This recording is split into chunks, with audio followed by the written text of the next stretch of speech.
এই দাঁড়া, আজকে যে কাজে গেলি না, কই গেছিস আজকে?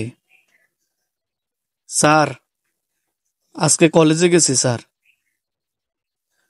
গরিবের আবার কলেজ? হ্যাঁ স্যার, আমি গরিব।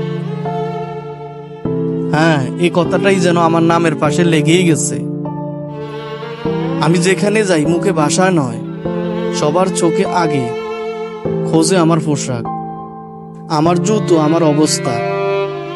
জানেন স্যার, আমি ওদের মতো ইংরেজি বলতে পারি না, ক্যান্টিনে বসে দামি কফিও খাই না, তবু আমার স্বপ্ন আছে আকাশ ছোঁয়ার।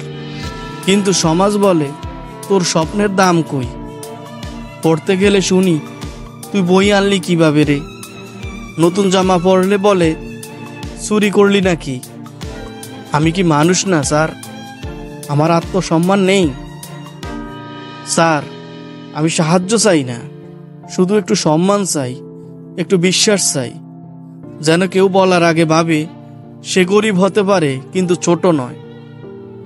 আজ আমি গরিব বলে সবাই আমাকে তুচ্ছ করে। আমার মন, আমার শ্রম, আমার স্বপ্ন সব আছে। যদি সুযোগ পাই, আমিও একদিন প্রমাণ করে দেব, ক্ষমতা জন্মে না টাকায়, জ্বলে ওঠে ইচ্ছা শক্তিতে স্যার। আসলে আমাদের সমাজে এমন অনেক ছেলে আছে যারা নিজে কর্ম করে, সেই কর্মের টাকা দিয়ে পড়ালেখা করে, অথচ আমরা তাদেরকে অসম্মানভাবে কথা বলি, তাদেরকে সম্মানটুকু দেই না। আসলে ভাই, মানুষের পরিচয় কখনো তার বংশ বা পরিবারের মর্যাদা অমর্যাদার ওপর নির্ভর করে না, নির্ভর করে তার নিজ নিজ কর্মের ওপর।